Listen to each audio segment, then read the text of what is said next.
Novel اداس نسلیں bye عبداللہ حسین، باب نمبر 1، چیپٹر نمبر 1۔ سارا گاؤں مشکل سے 100 گھروں پر مشتمل تھا۔ اس گاؤں کا نام روشن پور تھا۔ یہ راستے سے ہٹ کر واقع تھا اور کوئی ڈاچی یا پکی سڑک کبھی یہاں تک نہ آتی تھی۔ اسی طرف کے دیہات میں آمد و رفت کا سلسلہ اکو دکو ٹانگوں پر یا پیدل چل کر طے ہوتا تھا۔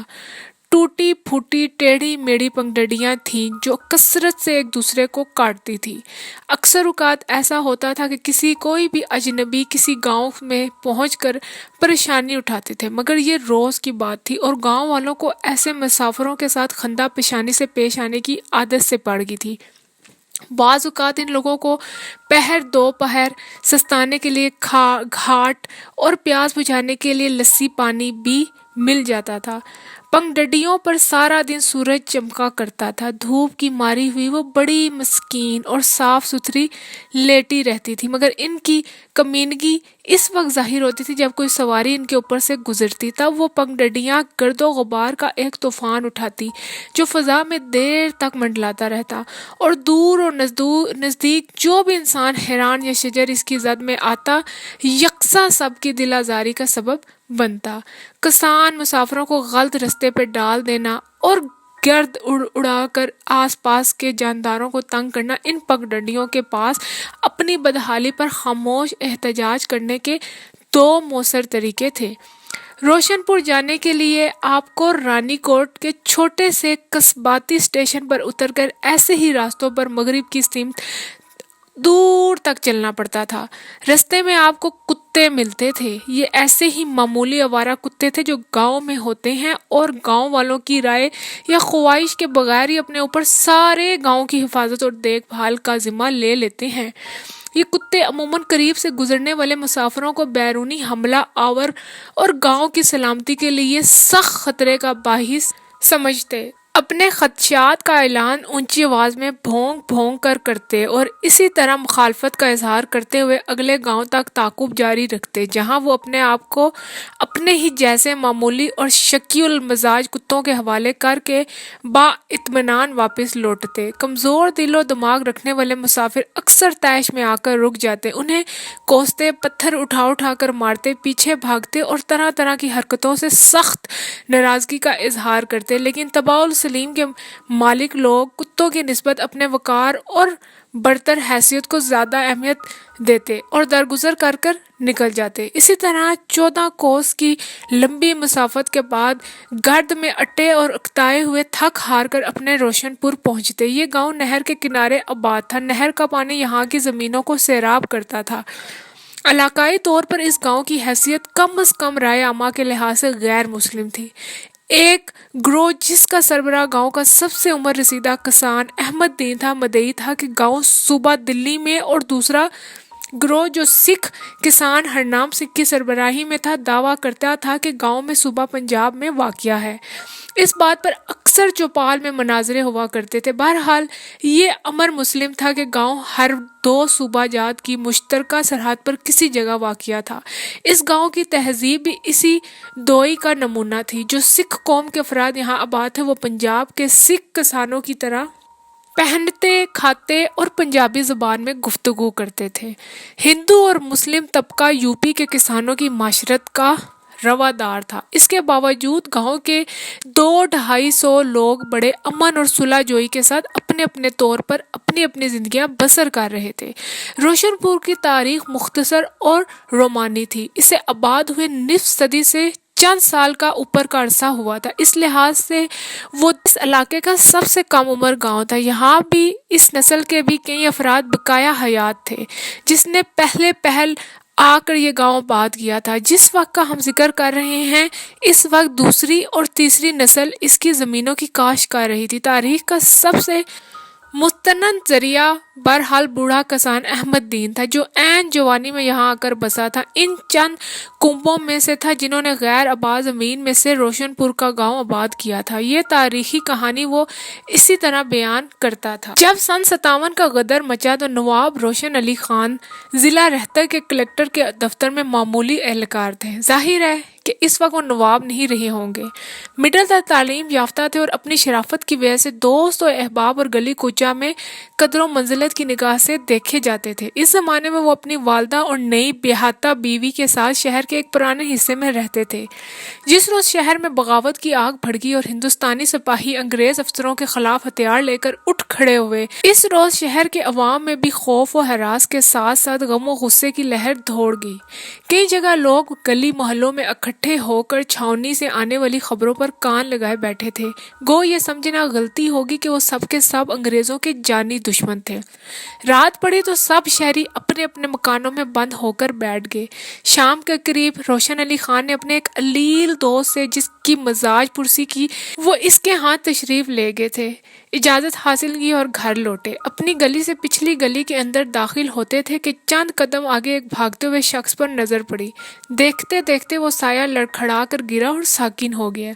انہیں تفشیش ہوئی، تیزی سے بڑھ کر اس پر جھکے لیکن اندھیرے کی وجہ سے کچھ پہچان نہ پائے۔ پھر آوازیں دی، ٹٹولا، ناک کے آگے ہاتھ رکھ کر سانس کی روانی کو محسوس کیا اور صرف اتنا جان پائے کہ کوئی مصیبت کا مارا غش کھا گیا ہے۔ بغیر سوچے سمجھے اٹھا کر کندھے پر لادا اور چل پڑے۔ مضبوط آدمی تھے، ایک گلی آسانی سے چل کر پار کر لی، پر بے ہوش آدمی وزندار ہوتا ہے۔ ایک جگہ جو کندھا بدلنے کو رکے تو کوئی سخت سی شے محسوس ہوئی۔ ٹٹول کر دیکھا تو اس شخص کے کمر کے ساتھ بندھا ہوا تپنجا تھا، ساتھ ہی ساتھ ان کا ہاتھ خون سے لتھڑ گیا۔ وہ زخمی بھی تھا، ان کا ماتھا ٹھنکا، لیکن اسے اٹھائے ہوئے چلتے رہے۔ گھر پہنچ کر جو چراغ کی روشنی میں دیکھا تو یکلخت سرد پڑ گئے۔ ان کے سامنے سنہری بالوں والا ایک انگریز پڑا تھا جو ہندوستانی دکانداروں کے لباس میں تھا۔ اس کا چہرہ بے حد زرد اور سانس مدب تھی۔ انہوں نے دوڑ کر دروازہ بند کیا اور اسے ہوش میں لانے کی تدبیر کرنے لگے۔ سب سے پہلے گھر کی عورتوں کو پردے میں کر اس کا لباس تبدیل کیا اور ٹانگ کے زخم پر جو تیز دھار آلے سے لگایا گیا تھا پٹی باندھی۔ پھر اپنی ماں کو بلایا۔ پہلے تو اس نیک بی بی نے مریض کے فرنگی ہونے کی روح سے اس کے نزدیک آنے سے انکار کر دیا، مگر پھر روشن علی خان کے اور اس کی بیوی کے جو اس خوبصورت جوان کو قسم پرسی کی حالت میں دیکھ کر کافی غمزدہ تھی، منت سماجت کرنے سے اس کی دیکھ بھال کرنے پر رضامند ہوگی۔ اس نیک بی بی کا مرحوم شوہر یعنی روشن علی خان کا والد چھوٹا موٹا حکیم تھا اور گو اس کی وفات سے خاندان میں یہ پیشہ ختم ہو چکا تھا، پر اس واسطے سے مرحوم کی بی بی کو جو مرحوم سے زیادہ طویل العمر ثابت ہوئیں کسی حد تک حکمت میں دخل تھا۔ بہرحال اس سفید فام مریض کے سلسلے میں لوگوں سے جو کچھ ہو سکا انہوں نے کیا۔ یکاجک گلی میں شور اٹھا اور چند لمحوں کے اندر شور قیامت معلوم ہونے لگا۔ پھر روشن علی خان کے گھر کا دروازہ دھڑا دھڑ کوٹا جانے لگا۔ گھر کے مالک نے کھڑکی سے جھانک کر دیکھا تو ہندوستانی سپاہیوں کی ننگی تلواریں اور برچیوں کے پھل مشلوں کی روشنی میں چمکتے نظر آئے۔ گلی میں ہر طرف ہاہاکار مچی تھی اور سر ہی سر نظر آتے تھے۔ تھوڑی دیر تک اندر سے کوئی بھی جواب نہ ملا تو باغیوں نے دروازہ توڑنے کا فیصلہ کیا۔ اول تو محلے کے لوگ گھروں میں دبکے بیٹھے رہے کہ جانے کس کی موت آئی ہے۔ پھر جب بات کھل گئی کہ اس غیظ و غضب کا رخ محض روشن علی خان کے گھر کی جانب ہے تو چند سربراہ دبکے دبکائے نکلے اور کسی نہ کسی طور اس دروازے تک پہنچے جس کے توڑے جانے کی تجویزیں ہو رہی تھی۔ وہاں پر انہیں جو بتایا گیا وہ یوں تھا: کرنل جانسن چھاؤنی کے کمانڈنٹ افسر بھیس بدل کر گھیرے میں سے بچ نکلے ہیں اور دلی پہنچنا چاہتے ہیں۔ رستے میں چند سپاہیوں سے ان کی مٹھ بھیڑ بھی ہوئی ہے، لیکن وہ ان میں سے 3 کو موت کی نیند سلا کر اور خود تلوار کا زخم کھا کر نکل آئے ہیں۔ اب ان کے خون کی لکیر ہے سو اس دروازے میں داخل ہوتی ہے، انہیں ہمارے حوالے کیا جائے، ورنہ دروازہ توڑ کر گھر کے مکینوں کو موت کے گھاٹ اتار دیا جائے گا۔ محلے کے سربراہوں نے کہ خوف زدہ تھے ہر قسم کی مدد کرنے کا فیصلہ کیا اور باغیوں کے غصے کو فی الوقت ٹھنڈا کر کے کسی نہ کسی راستے سے مکان میں داخل ہوئے۔ اب ہر ایک سربراہ اپنی اپنی پگڑی اتار کر روشن علی خان کے پیروں پہ رکھ رہا تھا، منتیں کر رہا تھا، دھمکیاں اور گھرگھریاں دے رہا تھا، پر ہمت کا دھنی روشن علی خان اپنے اٹل فیصلے پر قائم رہا کہ جان جاتی ہے تو چلی جائے، پر زخمی مہمان کو دشمنوں کے حوالے نہ کروں گا۔ اس کے بعد کے واقعات کے سلسلے میں دستانِ گوہ کے بیان میں بڑی گڑبڑ تھی۔ کبھی وہ کہتا کہ جب دروازہ توڑا گیا تو بہادر نوجوان نے ایک کندھے پر زخمی مہمان کو، دوسرے پر اپنی بیوی کو بٹھایا اور لڑتا بھڑتا ہوا صحیح سلامت نکل گیا۔ کچھ موقعوں پر اس نے یہ بھی بیان دیا کہ چند مصلحتوں کی بنا پر باغی دروازہ توڑنے سے باز رہے، مگر سارے علاقے کو گھیرے میں لے لیا اور رست و رسائل کے تمام وسائل منقطع کر دیے گئے۔ یہ سلسلہ کئی ہفتوں تک جاری رہا، یہاں تک کہ اہلِ شہر پر فاقوں کی نوبت آ گئی۔ پھر خدا کا کرنا ایسا ہوا کہ فرنگیوں کو فتح نصیب ہوئی اور محاصرین کو نجات ملی۔ ایک حکایت یہ بھی تھی کہ روشن علی خان نے جب کوئی راہ فرار نہ دیکھی تو گھر کے فرش میں سرنگ لگانا شروع کی، جو چھاؤنی میں جا نکلی۔ اس راستے سے وہ کرنل جانسن اور اپنی بیوی کو نکال کر لے گیا، اور بالآخر محلے کے سربراہوں کی رائے سے جب گھر کا دروازہ ایک دن توڑا گیا تو گھر میں صرف ایک بڈھی عورت کی لاش ملی۔ یہ گھر کی مالک کی ماں تھی، جو پہلے ہی دن صدمے کی وجہ سے وفات پا چکی تھی۔ قصہ مختصر یہ کہ سربراہوں اور باغیوں کو سخت پشیمانی کا سامنا کرنا پڑا۔ ان حکایات کی صحت کی طرف توجہ دینے کی کسی کو ضرورت یوں محسوس نہ ہوتی تھی کہ اس کے بعد کی داستانِ گوہ کے خیالات کی لڑی پھر سلجھ جاتی اور وہ کمال یکسوئی سے یوں گویا ہوتا۔ جب غدر کا خاتمہ ہوا اور باغی کیفر کردار کو پہنچے تو کرنل جانسن نے، جو شاہ انگلستان کے قریبی عزیزوں میں سے تھا، روشن علی خان کو دلی دربار میں بلا بھیجا اور اپنے دستے خاص سے خلعت عطا کی اور کہا کہ جاؤ اور جا کر جتنی زمین جہاں سے چاہو گھیر لو، تمہیں عنایت کی جائے گی۔ اس کے بعد فیاض انگریز حاکم نے، جسے اردو زبان پر غیر معمولی قدرت حاصل تھی، ایک عجیب و غریب تقریب کے دوران، جس کا تفصیلی ذکر آگے چل کر آئے گا، نواب روشن علی خان کو آغا کا لقب بھی عطا کیا۔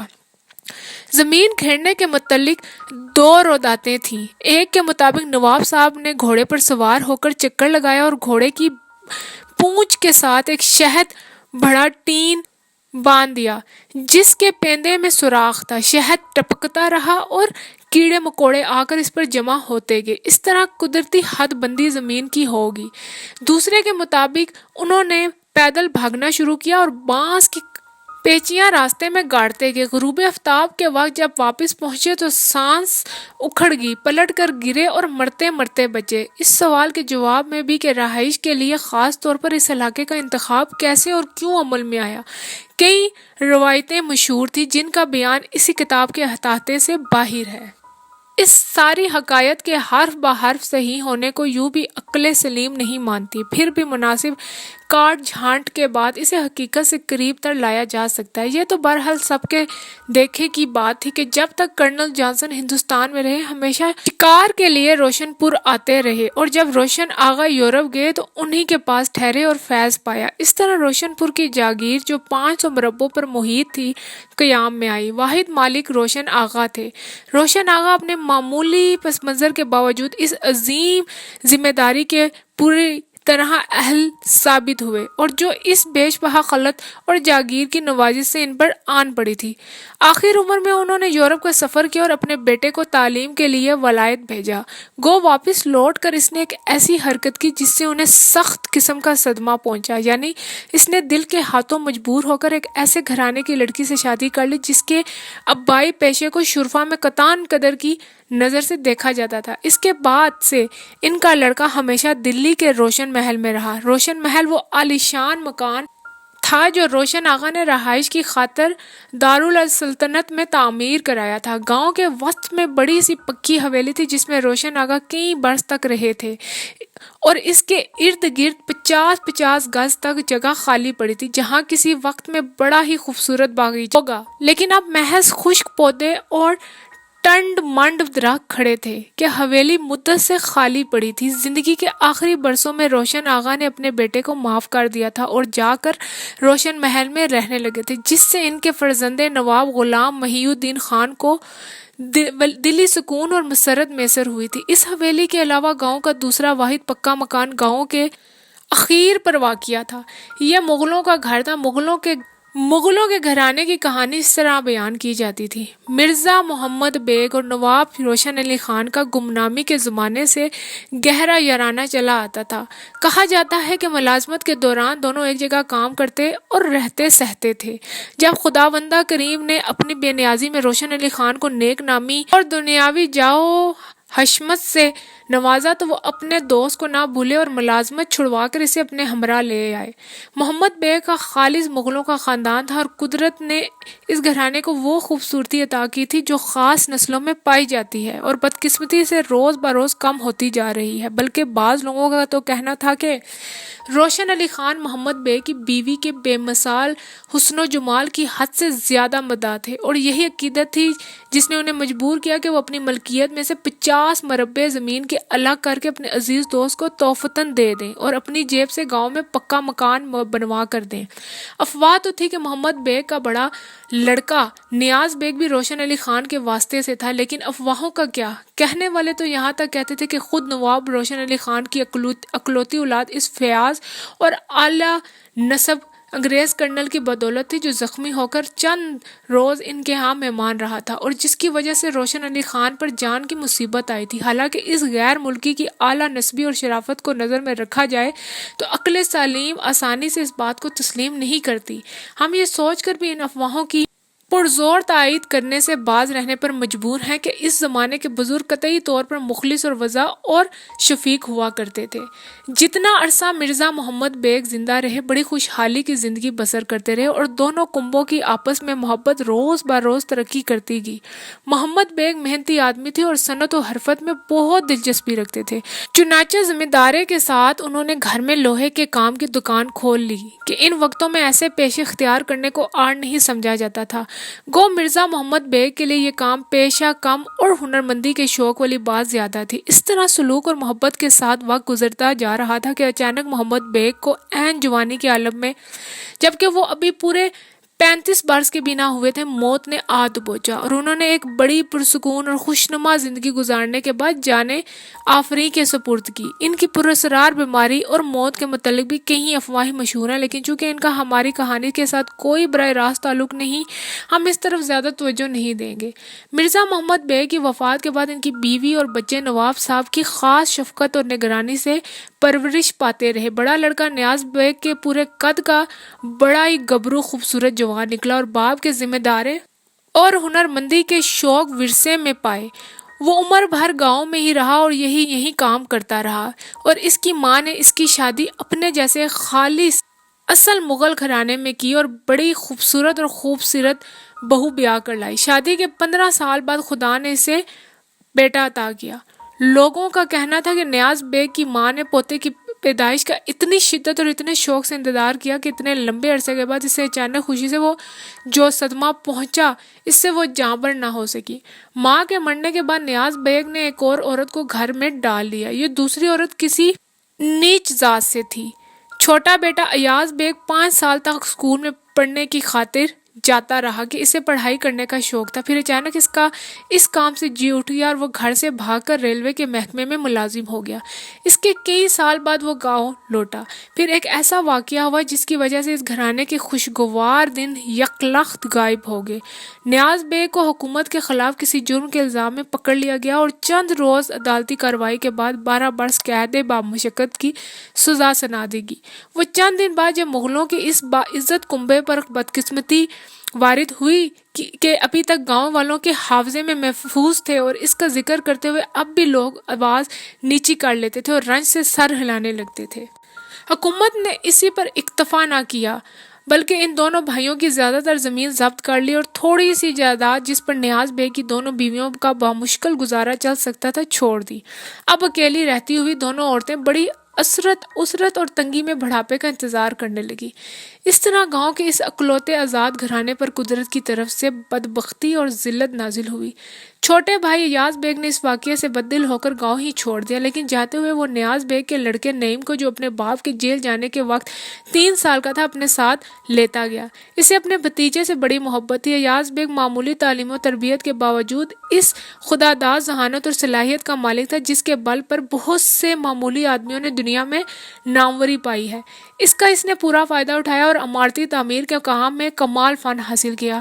ہوتے ہوتے وہ کلکتے کی ایک مشہور تعمیری فرم میں انجینئر کے عہدے تک جا پہنچا۔ اس نے تمام عمر شادی نہ کی، تنہائی پسند اور ستھرے مزاج کا آدمی تھا۔ بہت روپیہ کمایا لیکن کبھی گاؤں نہ لوٹا۔ نعیم کو اس نے بہترین انگریزی اسکولوں میں تعلیم دلوائی اور ساری امیدیں اسی کے ساتھ وابستہ کر دی۔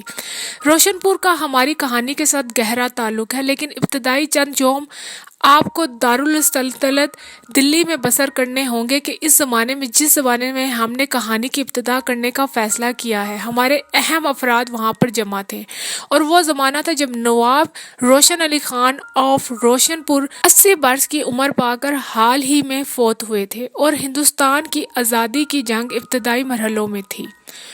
چیپٹر نمبر 2 باب نمبر 2 کوئنس روڈ کے آخر میں روشن محل تھا۔ یہ ایک قدیم وضع کی وسیع 2 منزلہ کوٹھی تھی۔ آگے کرزن روڈ شروع ہوتی تھی۔ ان کو دور ہی سے آج کے دن کی چہل پہل دکھائی دے گی۔ پھاٹک پر کاغذی جھنڈیاں اور رنگ برنگ بجلی کے کمکمے لٹک رہے تھے۔ بہلی سے اترے تو انہوں نے دیکھا کہ لمبی ڈرائیو پر جو سامنے والے برآمدے تک جاتی تھی، تازہ سرخ بجری بچھائی گئی تھی اور دونوں طرف چونے کی متوازی لکیریں لگی ہوئی تھی۔ برآمدے میں 2 میزیں پڑی تھیں، ایک پر میز پر پوش تہ کیے رکھے تھے اور دوسری کے گرد بہت سارے لڑکے لڑکیاں کھڑے نیپکین بنا رہے تھے۔ برآمدے کے سامنے وسیع لان میں میزیں اور کرسیاں لگائی جا رہی تھی۔ دن کی روشنی ابھی باقی تھی مگر برآمدے اور باغ میں کمکمے جل رہے تھے۔ صرف برآمدے میں شور تھا جہاں میز کے گرد خوش پوش اور تندرست لڑکے لڑکیاں جمع کام کر رہے تھے۔ سبزے پر نوکر سفید وردیاں پہنے خاموشی سے ایک دوسرے کو ہدایات دے رہے تھے۔ ایاز بیگ اور نعیم جب برآمدے میں چڑھے تو سامنے سے بھوری آنکھوں والی ایک نوعمر لڑکی جارحانہ انداز میں نکلی۔ چچا، وہ ٹھٹک کر اونچی آواز میں بولی۔ تسلیم بابا بیٹھے ہیں، آپ چلیے اندر، ہم لوگ نیپکن بنا رہے ہیں ابھی تو۔ وہ کھڑی دیکھتی ہوئی جا کر نوعمروں کے اس گروہ میں شامل ہوگی۔ نعیم ان کی طرف متوجہ تھا۔ ان کی اوسطاً عمر نعیم کی عمر کے لگ بھگ تھی۔ دیکھو عذرا، پرویز الٹی طرف سے بنا رہے ہیں اور کہتا ہے کہ یہی سیدھا ہے۔ پہلی لڑکی سے ایک دوسری لڑکی جو سرخ ریشمی لباس میں تھی بولی۔ بھوری آنکھوں والی لڑکی نے جا کر اسی جارحانہ انداز میں سب سے لمبے اور بڑی عمر کے لڑکے کا نیپکن کھول دیا۔ غلط، بالکل غلط، وہ بولی۔ اس کے بھورے رنگ کے لمبے بال ہوا میں اڑ رہے تھے اور گردن کی سفید جلد دکھائی دے رہی تھی۔ دیکھو بھئی سب لوگوں، اس نے چلا کر کہا، پرویز یوں بناتا ہے، اور رومال کو بے ترتیبی سے گول مول لپیٹ دیا۔ اسے دیکھ کر سب ہنسنے لگے۔ ارے یہ تو مولانا سر پر باندھ کر نماز پڑھاتے ہیں، ایک موٹا سا سفید رنگت والا لڑکا بولا۔ کہکہاؤں کا شور بلند ہوا۔ بھوری آنکھوں والی لڑکی سر پیچھے پھینک کر ہنس رہی تھی، جس سے گردن کی پشت پر سفید صحت مند جلد اکٹھی ہو کر ابھر آئی تھی اور گلے پر تنگ فراق گوش میں دھنسا جا رہا تھا۔ اس کا گہرا سرخ چہرہ ایک پاگل ہنسی میں تنا ہوا تھا، نخرہ کپا رہا تھا اور آنکھوں میں پانی آ گیا تھا۔ پرویز متذبذب کھڑا سب کا منہ دیکھتا رہا، پھر گہرا جھیم گیا۔ میں کوئی لڑکی تھوڑا ہوں، یہ تو لڑکیوں کا کام ہے یا بیروں کا؟ ہنسی تیز ہوگی۔ اپنے آپ کو اجنبی فضا میں پا کر نعیم کا دل زور زور سے دھڑکنے لگا تھا، مگر جی کھول کر ہنستے ہوئے لوگوں کو دیکھ کر بے تکلفی، سادگی اور برابری کا جو احساس ہوتا ہے، اس کی وجہ سے اس کا جی چاہا کہ وہ بھی جا کر ان میں شامل ہو جائے۔ اسی وقت وہ ایاز بیگ کے پیچھے پیچھے اندر داخل ہو گیا۔ کمرہ نشست میں داخل ہو کر جس پر سب سے پہلے نعیم کی نظر پڑی، وہ گھر کا مالک تھا، نواب غلام محی الدین۔ ایک کونے میں بڑی سی میز پر بیٹھے کچھ لکھ رہے تھے۔ آئیے آئیے، وہ بیٹھے بیٹھے ہاتھ بڑھا کر بولے۔ میں اتنی جلدی آپ کو متوقع نہیں تھا، کب آئے؟ آج صبح ہی اجاز بیگ نے بہت جھک کر مسافہ کیا۔ اپنے چچا کو اتنی انکساری کے ساتھ کسی سے ملتے ہوئے نعیم نے پہلے نہیں دیکھا تھا۔ نواب صاحب کے چہرے پر سب سے نمایاں شے ان کی ناک تھی، جو اونچی اور نوکدار تھی اور انہیں مردانہ شکل و صورت عطا کرتی تھی۔ افسوس ہے روشن آغا کی وفات پر حاضر نہ ہو سکا۔ ملازمت کا سلسلہ ہے، ایاز بیگ نے کہا۔ آپ تو بڑے فرض شناس آفیسر ہیں۔ ٹھیک ہے، کام وام کرتا ہی آدمی اچھا لگتا ہے، ہماری بھی کوئی زندگی ہے، انہوں نے اس شرارت بھری معصوم مسکراہٹ کے ساتھ کہا جو پرانے خاندانی لوگوں کا حصہ ہوا کرتی تھی۔ بجا فرمایا، بجا فرمایا، ایاز بیگ ہاتھ ملاتے ہوئے خوش دلی سے بولے۔ دونوں دوستوں کی آنکھوں میں چمک تھی، پھر وہ نعیم کی طرف متوجہ ہوئے۔ یہ صاحبزادے؟ نعیم نے ایاز بیگ کی تقلید میں بہت جھک کر مسافہ کیا، جس سے اس کی ٹوپی کا پھندنا نواب صاحب کے ہاتھ کی پشت سے جا لگا۔ بھتیجا ہے۔ اوہ، میں سمجھا۔ وہ غور سے اسے دیکھتے ہوئے بولے۔ آہستہ آہستہ ان کے چہرے پر سنجیدگی کی سختی پیدا ہونے لگی۔ تینوں آدمیوں کے درمیان عجیب سی خاموشی چھا گئی۔ ایاز بیگ کا چہرہ بے حد اداس ہو گیا۔ نواب صاحب کے ماتھے کو دو حصوں میں تقسیم کرتی ہوئی رگ ابھر آئی۔ باریک ریشمی گاؤن پہنے وہ اپنے مضبوط چہرے اور وحشیانہ قوت سے بھرپور شبیہ لیے سیدھے بیٹھے رہے۔ پھر اچانک انہوں نے پہلو بدلا اور آہستہ آہستہ کہنے لگے۔ میں دیکھ رہا تھا ان کی شکل نیاز بیگ سے بہت ملتی ہے۔ خوبصورت آدمی تھا، واپس آ گیا ہے کیا؟ جی ہاں۔ کتنے سال بعد؟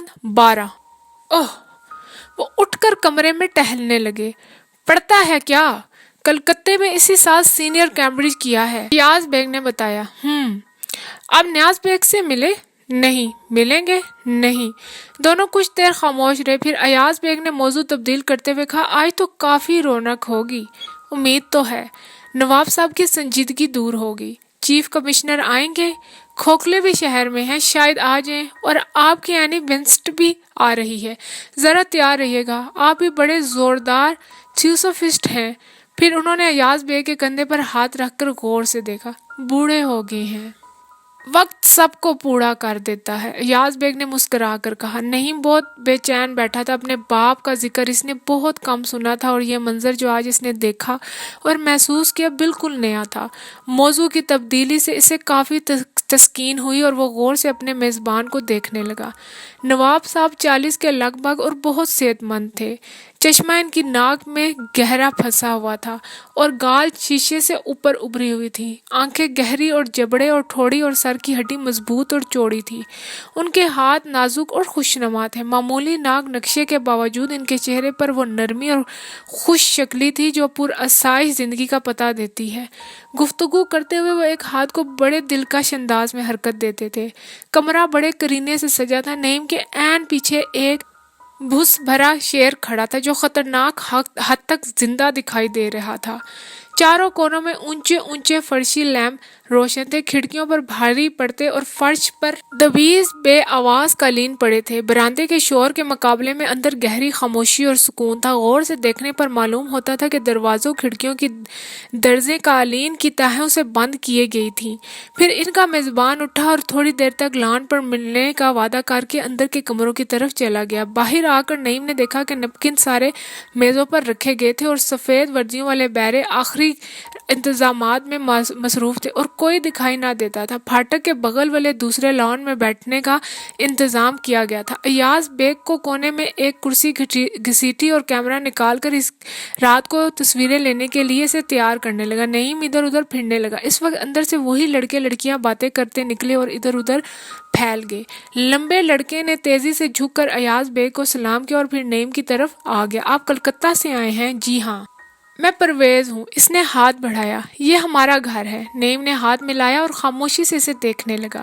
ایک تنہا اور بے خطر پرورش کے طفیل یہ اس کا قدرتی بے زبان انداز گفتگو بن چکا تھا۔ آئیے ادھر چلیں، پرویز نے کہا۔ ان کو اپنی طرف آتے دیکھ کر وہ سب اٹھ کھڑے ہوئے۔ اب انہوں نے کھلنڈروں والا لباس اتار کر قریبی لباس پہن لیا تھا اور زیادہ ذمہ دار دکھائی دے رہے تھے۔ یہ کلکتے سے آئے ہیں؟ پرویز نے سٹپٹا کر کہا، اور یہ میری بہن عذرا ہے، یہ سب ہمارے بہن بھائی ہیں۔ نعیم گھبراہٹ میں اپنی لمبی سرخ ٹوپی اور پھندے پر ہاتھ پھیرتا رہا۔ آپ سے مل کر بڑی خوشی ہوئی، بیٹھیے۔ سب اپنی اپنی جگہ پر بیٹھ گئے۔ آپ بولتے بالکل نہیں، عذرا نے اپنی بھوری آنکھیں نچا کر اسی بے تکلفی سے پوچھا۔ جی نہیں تو۔ سب لوگ سادگی سے مسکرائے۔ آپ نے نام نہیں بتایا اپنا۔ نعیم، اوہ کس قدر خوبصورت نام ہے، ایک پتلے سے لڑکے نے انگریزی میں کہا۔ ان کا کھلنڈرا پن اور شور و غب سب ختم ہو چکا تھا، گو ان کی آنکھوں میں تمسخر کی جھلک صاف دیکھی جا سکتی تھی۔ صرف عذرا اسی جاہرانہ انداز میں باتیں کر رہی تھی۔ اب اس نے سفید ریشم کی ساڑی باندھ رکھی تھی اور دیکھنے میں کافی بڑی اور سمجھدار لگ رہی تھی۔ کیا آپ کو نیپکن بنانا آتا ہے؟ نہیں، دراصل آج ہمیں پتہ چلا کہ ہم میں سے آدھے لوگوں کو نہیں آتا۔ عذرا یہ تو غلط بات ہے، پتلا لڑکا انگریزی میں بولا۔ اب تم کہو گی کہ ہمیں ساڑی باندھنا نہیں آتا، تو یہ بھلا کیا بات ہوئی؟ سب لوگ چپکے سے ہنسے۔ کچھ دیر تک وہ اسی طرح باتیں کرتے رہے، پھر مہمان آنا شروع ہو گئے۔ ایاز بیگ نے نعیم کو پکارا اور وہ جا کر کیمرے میں فلم چڑھانے میں ان کی مدد کرنے لگا۔ آدھ گھنٹہ کے بعد کیمرہ درست ہوا۔ اب کافی مہمان آ چکے تھے۔ نواب صاحب اور ادھیڑ عمر کی ایک خوبصورت عورت دروازے میں کھڑے ان کا استقبال کر رہے تھے۔ عذرا بھی پاس کھڑی تھی۔ پرویز اور گروہ کے دوسرے افراد مہمانوں کے درمیان ادھر ادھر پھر رہے تھے۔ ابھی تک جو لوگ آ چکے تھے ان میں سے زیادہ تر غیر ملکی تھی۔ چند ایک نے اونچے سیاہ ہیٹ اور ٹیل کوٹ پہن رکھے تھے، باقی نے، جو زیادہ تر نوجوان طبقہ تھا، شام کا سیاہ چست لباس پہن رکھا تھا اور سر سے ننگے تھے۔ تقریباً سبھی خاموش بیٹھے سگریٹ اور موٹے موٹے سگار پی رہے تھے۔ عورتوں نے بند گلے کے چست فراق پہن رکھے تھے۔ اب ہندوستانی مہمان آ رہے تھے، وہ مختلف قسم کے لباس میں تھے۔ مسلمان پھندنے والی سرخ ٹوپیوں اور لمبے لمبے چرغوں میں تھے، کچھ لوگ شیروانیوں میں بھی تھے، اور جن سے ان کے قوم کو اور مذہب کا پتہ چلانا دشوار تھا کہ ہندوستان میں اب ہندو، مسلم، عیسائی سب نے شیروانیاں پہننی شروع کر دی تھی۔ البتہ ہندو اپنی ڈھیلی اڑنگ دھوتیوں اور بڑی بڑی سفید پگڑیوں سے پہچانے جا سکتے تھے۔ وہ دو دو اور چار چار گھوڑوں والی بحلیوں میں آ رہے تھے۔ صرف انگریز مہمان اور چند ہندوستانی موٹروں پر آ رہے تھے۔ وہ پھاٹک پر نواب صاحب اور ان کی ساتھی عورت کے ساتھ اخلاق سے جھک کر ہاتھ ملاتے یا دور سے ہاتھ جوڑ کر پرنام کرتے اور جا کر خاموشی سے بیٹھ جاتے۔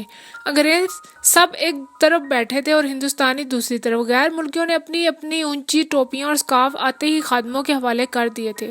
ہندوستانی ٹوپیاں پہنے، چھڑیاں ہاتھوں میں تھامے بیٹھے رہے تھے۔ ایک ہندوستانی زرق برق شیروانی اور پگڑی پہنے موٹر سے اترا، ساتھ ہی ایک نوجوان انگریزی لباس میں تھا۔ نواب صاحب بہت نیچے جھک کر ملے۔ کسی نے کہا کہ مہاراج کمار پرتاپ گڑھ ہیں، ہمارا غالباً سیکرٹری تھا۔ وہ واحد ہندوستانی تھے جو آ کر انگریزوں میں بیٹھے۔ انہوں نے اپنی چھڑی بھی خادم کے حوالے کر دی۔ پھر گو کھلے آئے جس پر تمام ہندوستانی اور چند انگریز اٹھ کھڑے ہوئے اور جھک جھک کر ملے۔ ایاز بیگ نے جب ان کا نام لیا تو نعیم چونک کر اٹھا اور قریب جا کر کھڑا ہوا۔ گوکھلے؟ ان کا نام ان سے بہت سن رکھا تھا، مگر دیکھنے کا آج پہلی بار موقع ملا تھا۔ انہوں نے پتلون کے اوپر بند گلے کا بڑے بڑے کالروں والا ہاف کوٹ پہن رکھا تھا اور سر پر ٹوپی لیے ہوئے تھے۔ اس قسم کی ٹوپی نعیم نے کلکتے میں تلک کو بھی پہنے دیکھا تھا۔ گلے میں لمبا سا مفلر تھا۔ سنہرے فریم کا چشمہ لگائے اکھرے جسم کا یہ آدمی خوبصورت کہلایا جا سکتا تھا، گو بہت کمزور تھا۔ نعیم نے اس کے ساتھ ہاتھ ملاتے وقت عجیب سی کیفیت محسوس کی۔ پھر ڈاکٹر اینی بینسٹ آئی، جن کا نام نعیم نے ایاز بیگ کی زبانی اکثر سنا تھا۔ وہ ہندوستانیوں کے ایک گروپ میں جا کر بیٹھ گئی۔ خدام مہمانوں کو پھلوں کا رس پیش کرنے لگے۔ انار کے ایک پودے کے نیچے نعیم کھڑا تھا، پتوں میں چھپے ہوئے بلب کی روشنی اس کے چہرے پر پڑ رہی تھی۔ ہیلو، آپ نے پھلوں کا رس پیا؟ عذرا اس کے پیچھے سے نکل کر بولی۔ نہیں، لیجئے۔ اس نے گلاس نعیم کے ہاتھ میں تھما دیا۔ اس نے فوراً لبوں سے لگا لیا۔ سب مہمان آ گئے؟ بہت سوچ کر اس نے بات کی۔ تقریباً۔ عذرا نے تمسخر اور سادگی کے عجیب انداز میں اس کی طرف دیکھا۔ نعیم نے محسوس کیا کہ سائے میں اس کی آنکھوں کا رنگ گہرا سیاہ ہو گیا تھا۔ اس نے گلاس میں سے 2 بڑے بڑے گھونٹ پی لیے۔ اب ٹوپی بالکل نہیں اتارتے؟ وہ گھبرا کر ٹوپی اور پھندے پر ہاتھ پھیرنے لگا۔ اتار دیجئے۔ اس نے جلدی سے ٹوپی اتار دی۔ یہ بٹن بھی کھول دیجئے۔ عذرا نے انگلی سے اس کے گلے کی طرف اشارہ کیا۔ جب وہ اوپر کے 2-4 بٹن کھول چکا تھا تو دفتر وہ بہت گہری جھیم گئی۔ میرا مطلب ہے صرف یہ کہ آپ کو گرمی محسوس نہیں ہوتی شیروانی میں؟ نہیں، یوں بھی دیکھیے یہ ہمارے مٹر پھول سوکھ گئے ہیں، آخر اپریل تک ان کی بہار ہوتی ہے۔ اس کا چہرہ ابھی تک سرخ ہو رہا تھا۔ نعیم کو پہلی دفعہ محسوس ہوا کہ وہ کوئی غیر معمولی شے نہیں بلکہ عام سی لڑکی تھی، بلکہ جس طرح کا وہ خود تھا۔ جلد ہی اس کے سحر میں سے نکل آیا۔ عذرا نے ہاتھ بڑھا کر ہولی ہکس کا ایک گلابی پھول توڑا۔ آج کل ان کی بہار کی ہے، مجھے اندر جانا ہے، آپ بیٹھیے، اس نے کہا۔ اندھیرے کی طرف جاتی ہوئی وہ ایک بڑی عمر کی سنجیدہ عورت کی طرح چل رہی تھی۔ نعیم نے اسے برآمدے میں غائب ہوتے دیکھا اور ہاتھ بڑھا کر چند خشک مٹر پھول توڑے اور وہ کھڑ کھڑا کر ٹوٹے اور بکھر گئے۔ مہمانوں کی ٹولیوں میں گفتگو بڑے زور و شور سے شروع ہو چکی تھی۔ سامنے 3 انگریز بیٹھے چوتھے کی باتیں غور سے سن رہے تھے۔ یہ چوتھا، جس کا سیاہ ہیٹ نیچے گھاس پر پڑا تھا، ادھیڑ عمر کا تھا اور اس کا سر کافی بڑا تھا اور بڑی محویت سے ڈرامائی انداز میں ہاتھ ہلا ہلا کر کوئی قصہ بیان کر رہا تھا۔ نعیم آگے بڑھا۔ ایک لمبے صوفے پر مہاراج کمار پرتاپ گڑھ چیف کمشنر کے ساتھ بیٹھے تاش کے پتے بانٹ رہے تھے۔ تاش کے لیے یہ بہت موزوں وقت تو نہیں مسٹر، پر میں آپ کو سکھانے کے لیے بہت بےتاب ہوں۔ ایسا عجیب و غریب کھیل ہے جو یہاں پر کسی کو نہ آتا ہوگا۔ گزشتہ ماہ میں نے پیرس میں ایک خاتون سے سیکھا تھا۔ انہوں نے پتوں کی تقسیم سے غیر مطمئن ہو کر تاش اپنے سیکرٹری کو پکڑائی اور خود چیف کمشنر کو کھیل کے ابتدائی اصول سمجھانے لگے۔ ساتھ بیٹھی ایک انگریز خاتون بھی دلچسپی لینے لگی۔ سیکرٹری ماہر فن کی طرح تاش لگا رہا تھا۔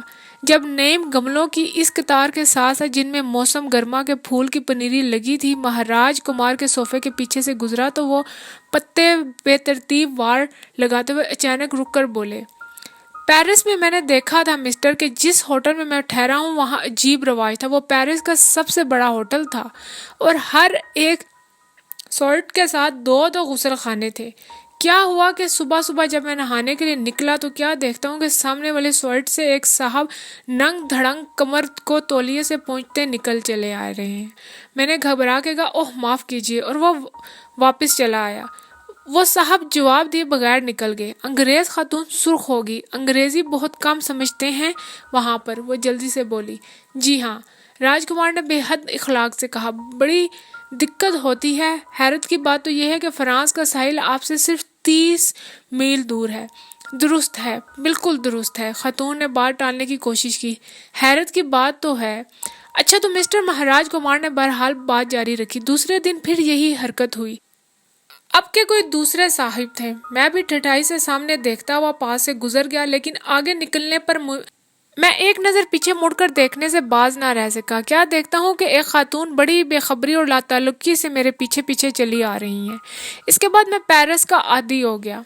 چیف کمشنر ہولے سے مسکرائے۔ سیکرٹری کے پاس جو نوجوان انگریز بیٹھا تھا آگے جھک کر بولا، بھائی پیرس کی عورتیں ہندوستانی عورتوں کی طرح تھوڑا ہوتی ہیں؟ ہاں جی، مہاراج کمار نے سوچتے ہوئے کہا، بڑی محنتی عورتیں ہوتی ہیں۔ اس پر زبردست قسم کا قہقہ پڑا۔ سب جی کھول کر ہنسے۔ چیف کمشنر مسکرائے اور اپنے بے حد وسیع ماتھے پر ہاتھ پھیرا۔ مہاراج کمار پھر سے پتے تقسیم کرنے لگے۔ صرف وہی ایک شخص تھے جو انگریزوں کے ساتھ بے تکلفی سے باتیں کر رہے تھے۔ آگے 2 بڑی بڑی پگڑیوں اور دھوتیوں والے ہندو تاجر بیٹھے تجارت کی باتیں کر رہے تھے۔ مجمع کے اوپر سے نعیم نے دوسری طرف دیکھا۔ 3 انگریزوں کو قصہ سنانے والا انگریز اب اٹھ کر ان کرسیوں کے آگے اس طرح پھر رہا تھا جیسے جنگلی جانور پنجرے میں چکر لگاتا ہے، اور اسی اہنماک سے بول رہا تھا۔ پھاٹک کے اندر جو کاریں کھڑی تھیں ان کا نظارہ کرنے کے لیے چند بچے اور نچلے طبقے کے لوگ سڑک پر جمع ہو گئے تھے۔ چیف کمشنر کے ہمراہ آئے ہوئے سپاہی انہیں بھید مار مار کر بھگا رہے تھے، لیکن وہ ایک جگہ سے ہٹ کر دوسری جگہ جا کھڑے ہوتے۔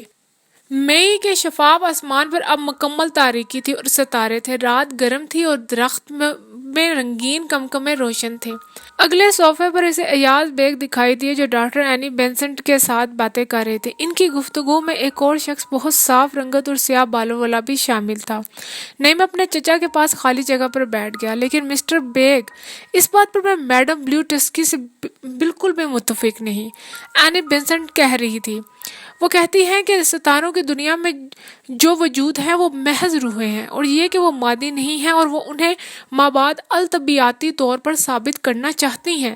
میں کہتی ہوں کہ باقاعدہ طور پر اجسام ہیں اور مادی ہیں، اور طبیعتی طور پر اس کا ثبوت پیش کیا جا سکتا ہے، اور یہ کہ طبیعت کے اطلاق سے تھیوسوفی کی تھیوری پر کوئی اثر نہیں پڑتا۔ لیکن اس بات کا جواب پچھلے اپریل میں نے آپ کو خط میں دیا تھا کہ ابھی وہ وقت نہیں آیا تھیوسوفی پر سائنس کو صادر کیا جا سکے۔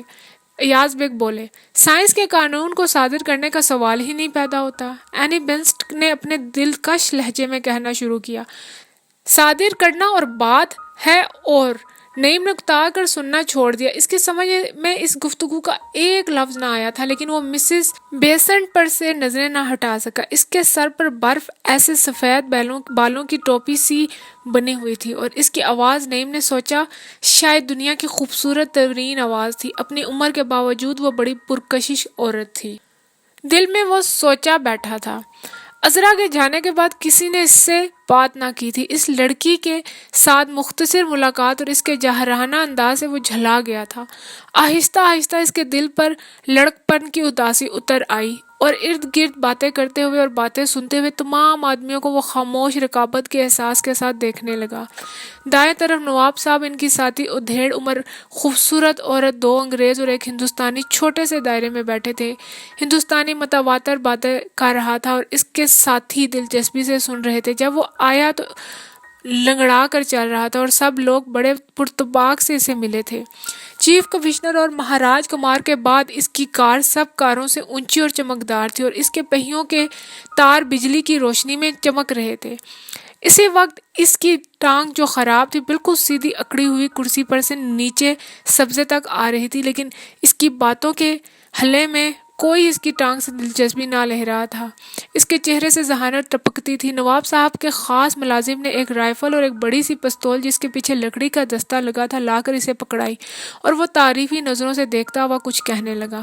نعیم نے جب دوبارہ اینی بینسنٹ کی طرف دیکھا تو وہ کہہ رہی تھی، میں ابھی گوکھلے سے ملنے جا رہی ہوں، بہت کمزور دکھائی دے رہے ہیں۔ پھر وہ ایاز بیگ اور سیاہ بالوں والا شخص اٹھ کر لان پار کرنے لگے۔ نعیم بھی ان کے پیچھے پیچھے ہو لیا۔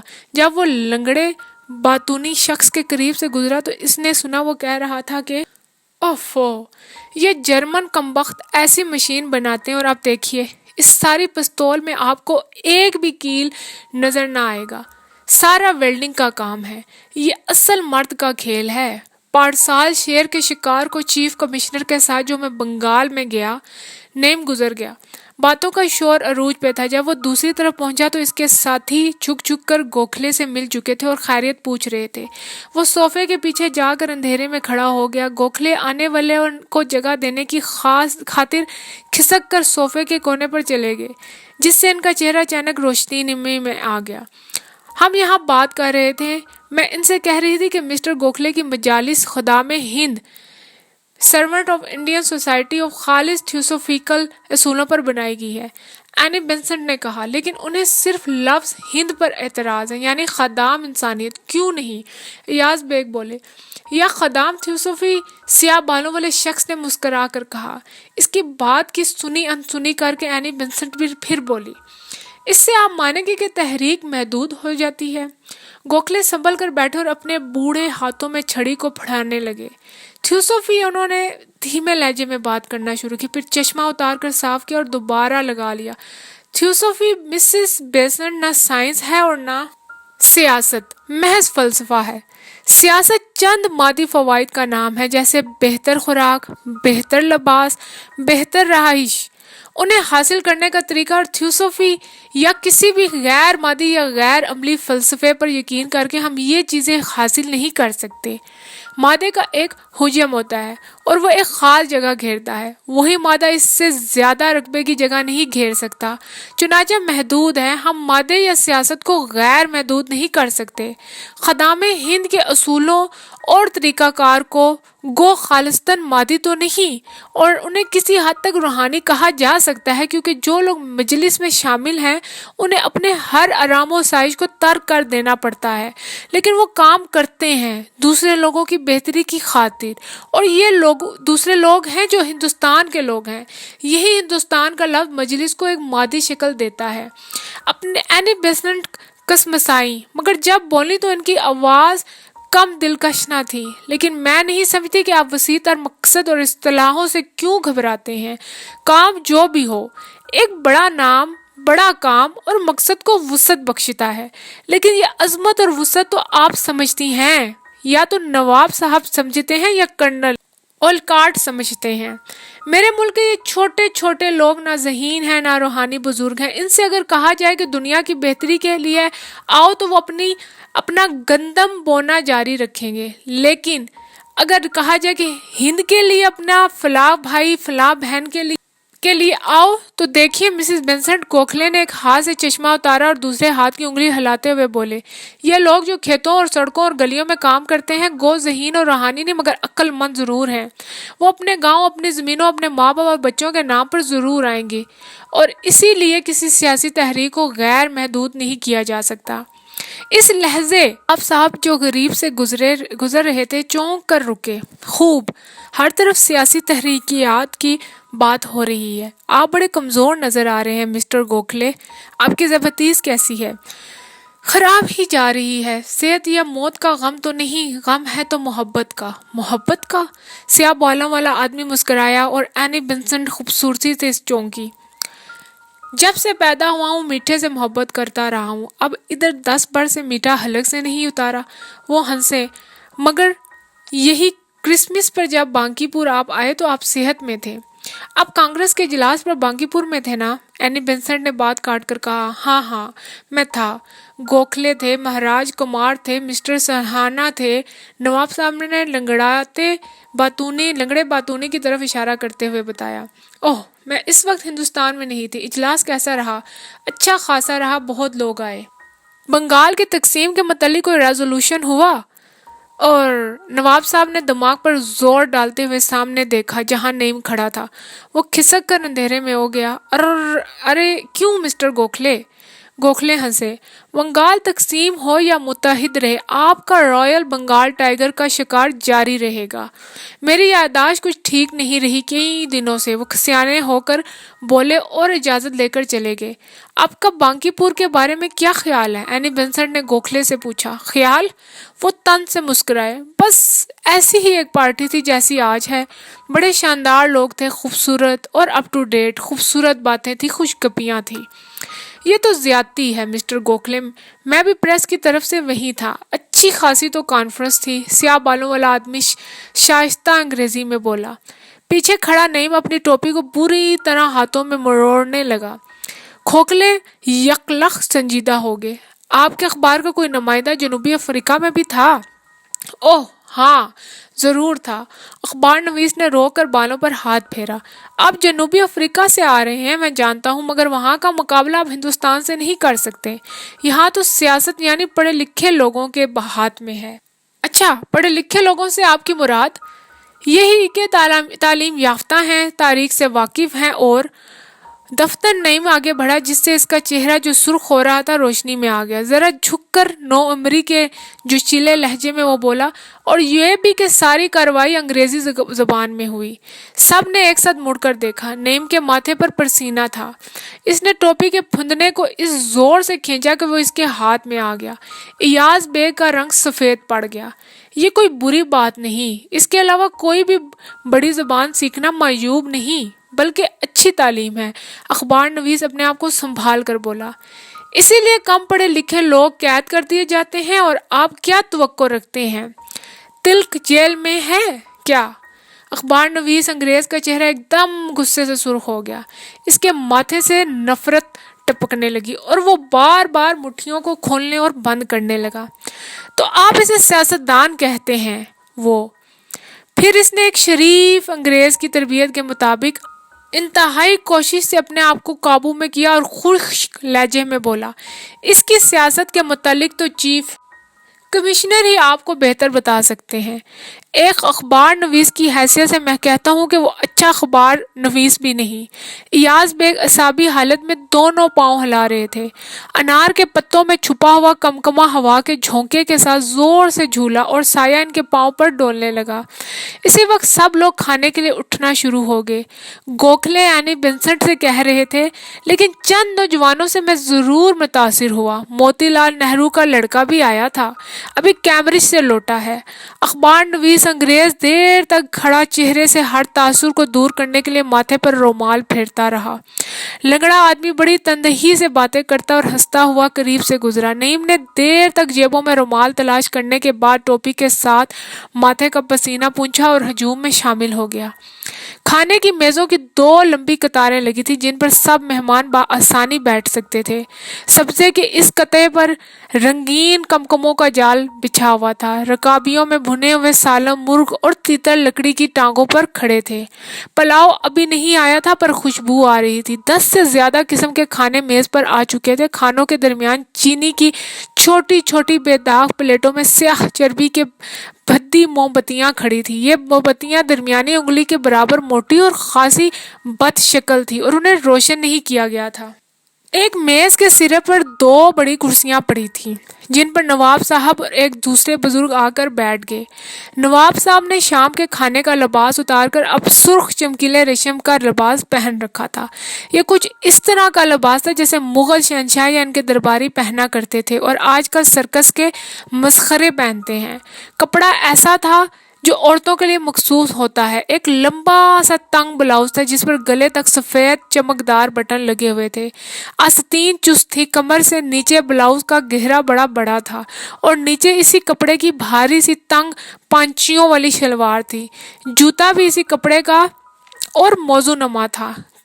کمر کے ساتھ سنہری میان والی تلوار لٹک رہی تھی اور بلاؤز کی پٹی بھی سنہری تھی۔ ان کے ملازم خاص نے ایک بڑی سی سرخ ٹوپی جس پر سنہرا کام کیا ہوا تھا لا کر ان کے سامنے میز پر رکھ دی۔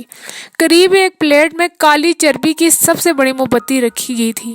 ساتھ والے بزرگ نے عام ہندوستانی مسلمانوں کا لباس شیروانی اور پاجامہ پہن رکھا تھا۔ ان کے ساتھ دونوں طرف پرویز اور عذرا بیٹھے تھے۔ آگے وہ ادھیڑ عمر عورت تھی جو اب تیز روشنی میں خاصی مومر دکھائی دے رہی تھی۔ آگے چیف کمشنر مہاراج کمار اینی بنسنٹ گوکھلے اور تقریباً سب انگریز مہمان تھے۔ میز کے آخر میں چند ہندوستانی تھے جن میں نعیم بھی بیٹھا تھا۔ دوسری میز پر سبھی ہندوستانی تھے جن میں ایاز بیگ بھی تھے۔ ملازمین میں بے داغ لباس پہنے سرگرمی سے آ جا رہے تھے۔ سارے غیر ملکی نواب صاحب کا عجیب و غریب لباس دیکھ کر چہروں پر سنجیدگی طاری کیے ہوئے تھے۔ جب سب لوگ بیٹھ چکے تو میز کے سرے والے بزرگ اپنی جگہ سے اٹھے اور سب خاموش ہو گئے۔ ہوا درختوں میں تھم گئی۔ چند لمحوں تک خاموش کھڑے رہنے کے بعد انہوں نے رومال نکال کر ماتھے کا پسینہ خشک کیا اور بولے، آج یعنی 13 مئی 1913 کو روشن آغا کو فوت ہوئے 3 ماہ مکمل ہو چکے ہیں۔ میں خاندانی روایات کے مطابق اور اس حیثیت کی روح سے جو مجھے سونپی گئی ہے، نواب غلام محی الدین خان آف روشن پور کے روشن آغا کے لقب کا صحیح حقدار ہونے کا اعلان کرتا ہوں۔ تقریر ختم کر کے انہوں نے جلدی سے سرخ ٹوپی اٹھا کر نواب صاحب کے سر پر رکھ دی جس نے آنکھوں تک ان کا چہرہ چھپا لیا۔ پرویز اور عذرا اٹھ کر اپنے باپ کی طرف بڑھے لیکن اس سے پہلے کہ دوسرے بزرگ نے جلتی ہوئی تیلی ان کی طرف بڑھائی جس کی مدد سے انہوں نے اپنے آگے کی سیاہ موم بتی روشن کی۔ روشن آغا کہہ کر ان کے دونوں بچے ان سے لپٹ گئے۔ تالیاں اور مبارکبادوں کا شور برپا ہو گیا۔ غیر ملکی جو اب تک ضبط کیے بیٹھے تھے روشن آغا کی ہیت قضائی پر اب دل کھول کر ہنس رہے تھے۔ روشن آغا اپنے دونوں بچوں کو تھامے جھک جھک کر مبارکباد وصول کر رہے تھے۔ ایک دفعہ جھکتے ہوئے ان کی عجیب و غریب ٹوپی ٹھوڑی تک لٹک آئی۔ عذرا نے جلدی سے اسے پھر سے ان کی آنکھوں پر جمایا اور احتیاط سے جھکنے کی تنبیہ کی۔ ہر طرف قہقہوں، تالیوں اور روشن آغا کی چیخوں کا شور تھا۔ مؤدب بہرے ہاتھ پیچھے باندھے شرما کر ہنس رہے تھے۔ کمکمے ایک ایک کر کے بجھنا شروع ہو گئے تھے حتیٰ کہ صرف روشن آغا کی موم بتی روشن رہ گئی۔ چاروں طرف اندھیرا ہو گیا۔ سب سے پہلے پرویز اور عذرا نے اپنے اپنے آگے کی موم بتیاں لے جا کر اس سے جلائیں اور واپس لا کر رکھ دی۔ پھر مومر خوبصورت عورت اور دوسرے بزرگ نے ایسے ہی کیا۔ اس کے بعد چیف کمشنر اور مہاراج کمار اپنی اپنی موم بتیاں اٹھا کر لے گئے اور بڑی موم بتی سے روشن کر کے واپس لے آئے۔ پھر اینی بنسنٹ اور گوکھلے اٹھے، پھر اخبار نویس، پھر سب لوگ اٹھ کھڑے ہوئے اور بڑی موم بتی کے گرد دھاندلی پڑ گئی۔ بعض لوگ موم بتیاں جلانے گئے اور وہیں کھڑے ہو کر گپیں ہانکنے لگے۔ اخبار نویس ایک بڈھے انگریز کو، جس نے اس سے شکایت کی تھی کہ ساری کارروائی کو پہلے سے چھاپ کر سب مہمانوں میں بانٹ دیا جاتا تو وہ اس گڑبڑ سے بچ جاتے، سمجھا رہا تھا کہ یہ ساری تقریب ایک خاندانی راز ہے اور اسے پرنٹ میں لانے کی ہرگز اجازت نہیں دی جا سکتی۔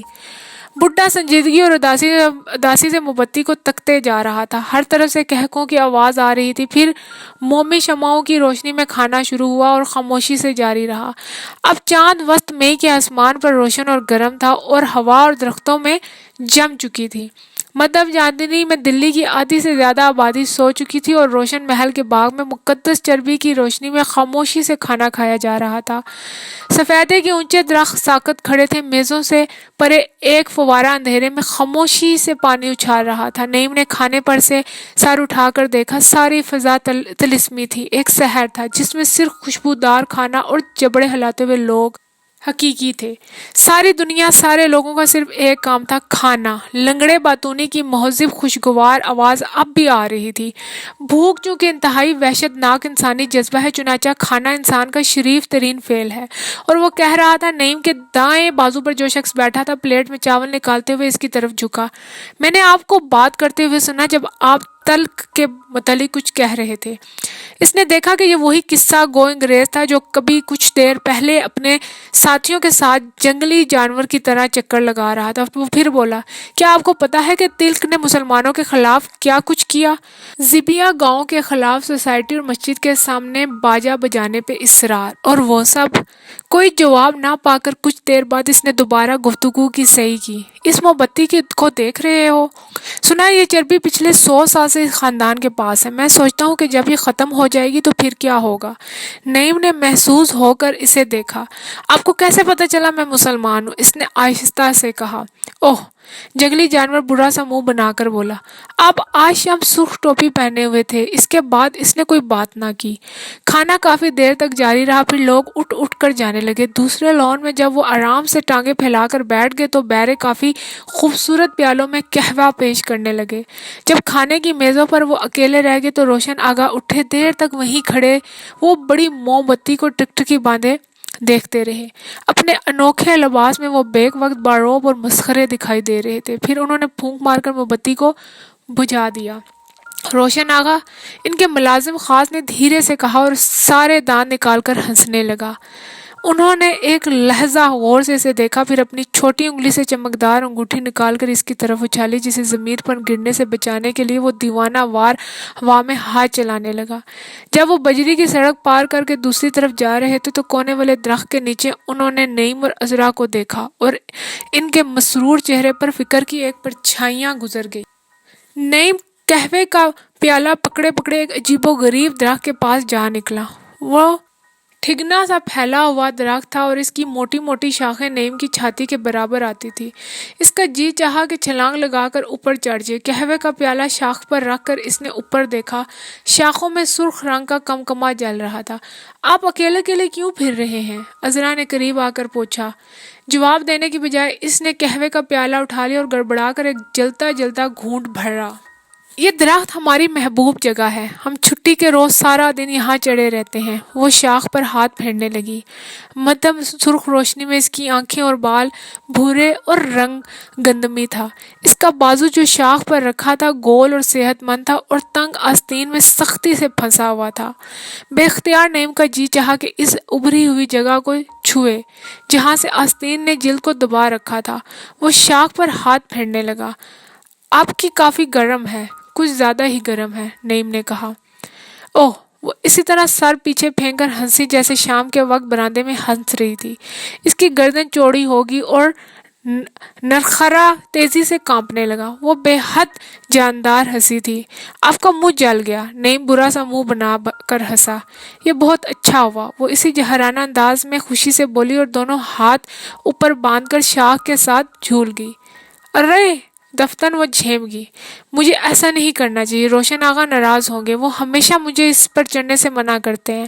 آپ خفا تو نہیں ہوئے؟ میں نے آپ سے مذاق کیا ہے، وہ قہوہ پیتی ہوئی بولی۔ نہیں، لیکن آپ میرا قہوہ پی رہی ہیں۔ ارے! اوہ! وہ سادگی سے ہنس پڑے۔ لائیے آپ کے لیے اور لا دوں۔ میں یہی پی لوں گا۔ یہی؟ اس نے آنکھیں پھیلا کر پوچھا۔ ہاں، یہی۔ حیرت کے مارے اس کی آنکھیں اور زیادہ پھیل گئی. پھر اس نے آہستہ سے کہا, پیالے بالکل ایک جیسے ہیں. وہ خاموشی سے کھڑے قہوہ پیتے رہے. سامنے سے باتوں کا شور آہستہ آہستہ اٹھ رہا تھا. ہوا میں خنکی آ گئی. عذرا کے بال پیچھے کی طرف اڑنے لگے. نعیم خاموش کھڑا اس کے بازو اور گردن کو دیکھتا رہا. قہوہ پیتی ہوئی وہ اپنے موٹے سرخ ہونٹوں پر زبان پھیر رہی تھی. میں اس ساری تقریب کا مطلب نہیں سمجھا, یہ جو آج ہوئی. نعیم نے کہا, آپ کو کسی نے نہیں بتایا؟